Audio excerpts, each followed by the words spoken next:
Our first reading about Bach comes from the book Bach, Beethoven, and the Boys, Music History as It Ought to Be Taught. And I have included a copy of that reading for you to read along with me if you'd like. Just about everybody in the Bach family was a good musician, but nobody was better at it than Johann Sebastian. If you wanted to, you could trace the Bach family back through 5 generations, but you still wouldn't find anybody to beat J.S. Various members of the Bach clan were organists, town pipers, and instrumentalists in Thuringia, a small state in the eastern part of what is now Germany. As far as being musicians, the Bachs had Thuringia pretty much sewn up. Johann Sebastian's great-great-grandfather, Old Veit Bach, was a miller. He liked to play his lute while the millstones ground flour in the background. J.S. later said it probably helped him keep time. That's pretty cool. Johann Sebastian's father, Johann Ambrosius, married Elizabeth Lammerhirt, whose family were prosperous furriers and part-time mystics. Now that's an interesting job. Johann Ambrosius had a twin brother named Johann Christoph. They looked so much alike that not even their wives could tell them apart. Johann Ambrosius, or someone who looked just like him, and Elizabeth had 3 sons, Johann Christoph, Johann Jakob, and Johann Sebastian. Johann Sebastian was born on March 21, 1685, and baptized 2 days later at the little church in St. George in Eisenach. At last report, the church still stands, and the present pastor still refers to that historic event whenever he baptizes a new little baby in the same font. Maybe he figures it will give them something to work toward. At age 8, little Sebastian was sent off to school, where he did considerably better than his brother Johann Jakob. He was a good singer and one of those pupils who always knows the answers to everything. Probably no one else liked him very much. His mother died when he was 9, and his father a year later, so Sebastian was shipped off to the little town of Ohrdruf to live with his brother Johann Christoph, who was an organist and pupil of Johann Pachelbel, the one who wrote the famous canon. I know you know this even if you don't think you know it, but it's called Canon in D, and it's the one that goes da da da da da da da da da da da da da da. You know the one I'm talking about. That's sometimes called Pachelbel's canon, and that is who we're talking about right here. Since money was scarce, it was soon decided to send little Sebastian to the choir school of St. Michael in Lüneburg. The rules stated that the singers had to be the offspring of poor people with nothing to live on but possessing good voices. He seemed to qualify on all counts, so off he went. The school paid for his tuition, room and board, and gave him candles and firewood. When his voice broke, we are told, Sebastian sang and spoke in octaves for a week. That would almost be like speaking and singing like on a high note and a low note, like at the same time. You'd sound like a train whistle, I think. It must have been an interesting effect, but it didn't last. Anyway, Sebastian was kept busy after that, playing violin, viola, and organ. One of the ways Bach learned about music was to copy the compositions of his predecessors. He did a lot of this while at school. Nowadays, we would call this plagiarism. But back then, it must have been okay. Since photocopiers had not been invented yet, he had to do this by hand. Historian Cecil Gray says he absorbed all styles instead of being absorbed by them.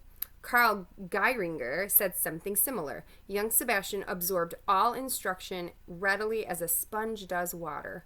I wish I absorbed all instruction that way. That would have made school a lot easier. For a while, Bach studied organ in Lüneburg with Georg Böhm, who had been a pupil of a man named J.A. Reinken. Bach walked 30 miles to Hamburg to hear Reinken play. After arriving in Hamburg, Bach was hungry and tired from his long walk, but he had no money for a meal. As he tells the story, he was just sitting outside an inn, minding his own business, thinking about food and rubbing his tired feet, when out from an open window were tossed 2 herring heads. It's like fish heads. As if that weren't enough, each fish head contained a Danish ducat. Now you tell one. Having studied hard and soaked up everything, it was time for Bach to get a real job. His first position was as an organist and choir master of the little church of St. Bonifacius in Arnstadt. The choir members, all boys, weren't very good singers and were very rowdy. I'm sure I've never had a choir like that before. The young Bach had trouble keeping them in line. His bullish temper didn't help matters. He once got into a street brawl with one of his choristers, a boy named Geyersbach, who called Bach a dirty dog. A little later, Bach asked permission from his employers to travel to Lübeck to hear the great Danish organist Dietrich Buxtehude. They weren't terribly keen on the idea, but they gave him 4 weeks off anyway. Bach set out, again on foot. It was more than 200 miles, but he made it somehow. Bach had a wonderful time in Lübeck and was thrilled to bits by Buxtehude's playing. Since Buxtehude was thinking of retiring, he offered his job to Bach, who was 20.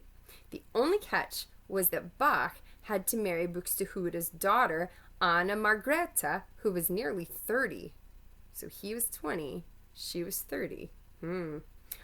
This seemed perfectly reasonable to Buxtehude, since he had done exactly the same thing to get the job from his predecessor, Franz Tunder. Bach, however, was not so thrilled by the offer. He said thanks, but no thanks. 2 other great musicians of the time, Johann Mattheson and George Friedrich Handel, who we're going to talk about a lot coming up, also turned down the offer of the job, complete with wife. It wasn't the sort of fringe benefit they had in mind. What with one thing and another, Bach spent 4 months in... I can't even talk, you guys. I'm so sorry. It's getting late. Bach spent 4 months in Lübeck. When he got back to Arnstadt, the church authorities were a bit angry, to put it mildly.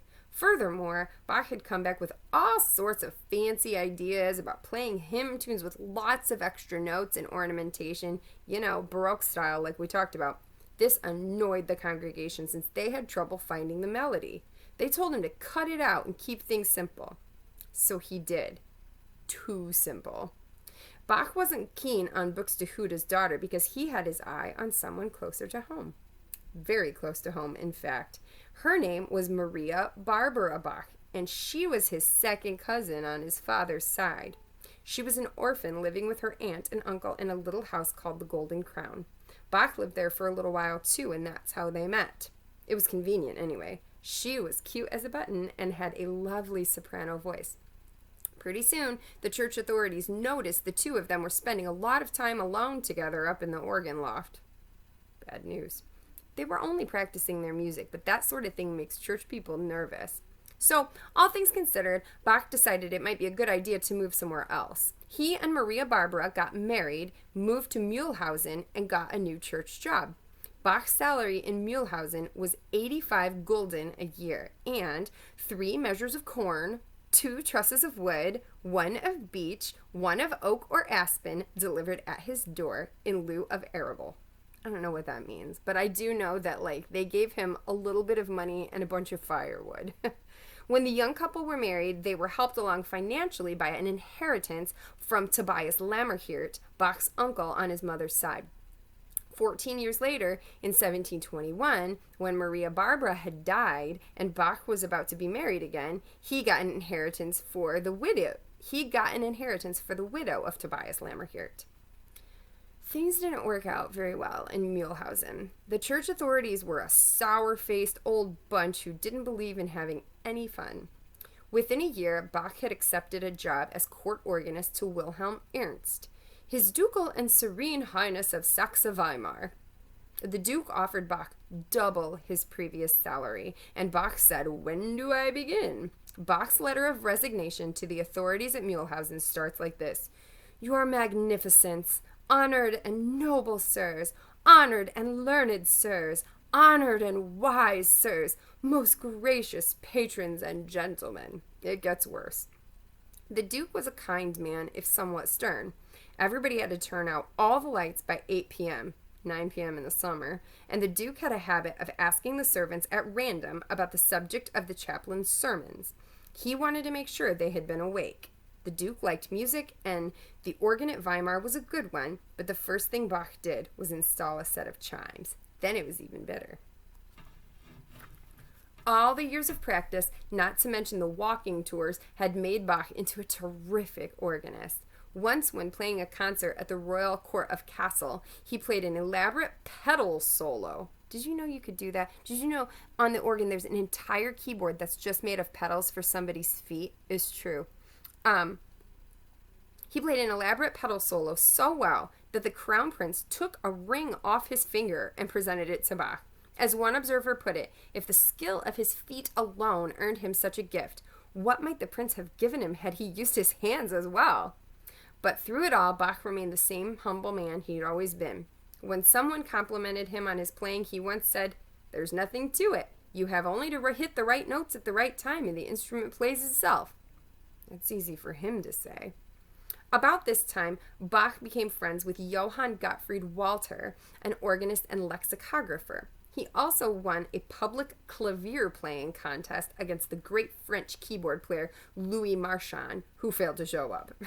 On the day of the contest, Marchand suddenly remembered that he had important business out of town. You know how it is.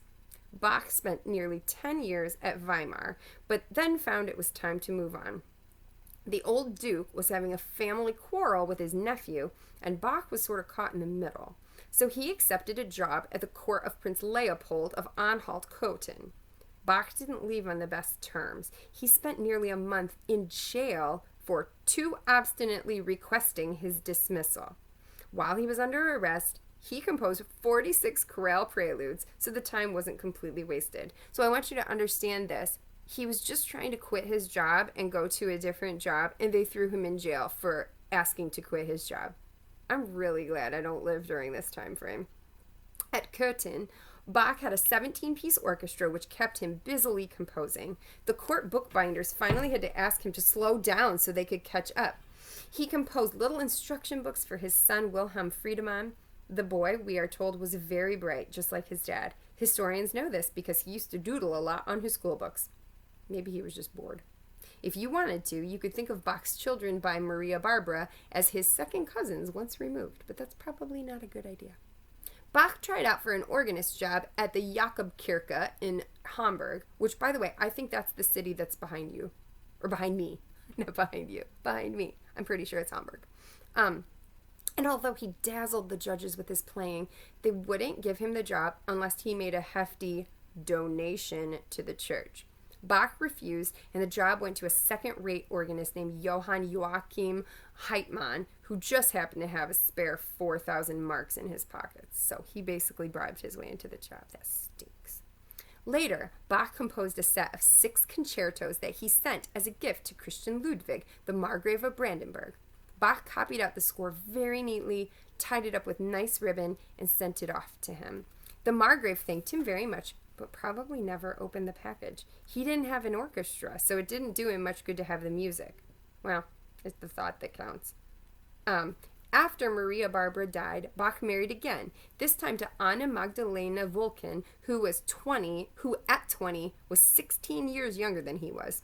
She was a very good singer and a good copyist besides. Remember, people had to copy his music by hand in order to give it to each of the musicians to be able to play it, and it was very time-consuming. After a while of copying Bach's manuscripts, her handwriting began to look like his. Maybe she wrote some of the music. Who knows? Bach's patron, Prince Leopold, got married about this time too, but he didn't do as well. His new wife was his cousin, the Princess of Anhalt-Bernburg, and she thought music was a waste of time. What is this with people marrying their cousins? It's bad news. Don't do that. That's not in there, but I'm just saying. What in the world? She liked to do needlework, but it's not the same somehow. So in 1723, Bach and his new wife packed up all their possessions and the kiddies. There were 7 by this time, 4 boys and 3 girls, and moved to Leipzig, where Bach was appointed cantor and music director of the Thomasschule. Bach's possessions included 6 claviers, a lute, and several other instruments, a variety of candlesticks, 2 silver coffee pots, 1 large, 1 small, a silver teapot, and assorted pieces of furniture. He also had 3 different coats. The silk one was somewhat worn, he says, and 11 linen shirts at the wash. He probably picked them up before he left town. At the St. Thomas School, Bach was expected to teach the boys music, Latin, and grammar while leading a sober and secluded life. He hired a man named Petzold to teach his Latin classes for him. I don't blame him. Bach was busy at Leipzig. While not disciplining small boys, he found the time to compose nearly 300 cantatas, the B minor Mass, and his mighty St. Matthew Passion. We can argue about the St. John Passion too, if you'd like. In his spare moments, he composed other things. And I will say, those are some of his absolute best works of music. And the B minor Mass is the best thing I've ever sung in my whole entire life. And I have sung a lot of things. And so that's saying something. It's absolutely incredible. His old temper hadn't left him. When the university officials turned down Bach's application to compose a special piece of music and gave the job instead to a man named Gorner, Bach tossed his wig at him and said he would have made a better cobbler. That's a shoemaker. Bach's salary at the school was 700 thaler a year with extra money to lead the choir for funerals. The school's old rector died and was replaced by Johann August Ernesti. He was one of those progressive types who didn't care much for music. He used to call the boys in the school orchestra pothouse fiddlers, which was bad for morale. Bach spent more and more time traveling around the countryside trying out new organs as an excuse to get away. In his last years, Bach was nearly blind and his health was declining. It was all he could do to jot down the first 239 bars of the last fugue of The Art of Fugue, the most amazingly complicated fugal composition ever written.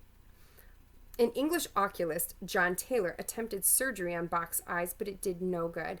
The operation left him completely blind.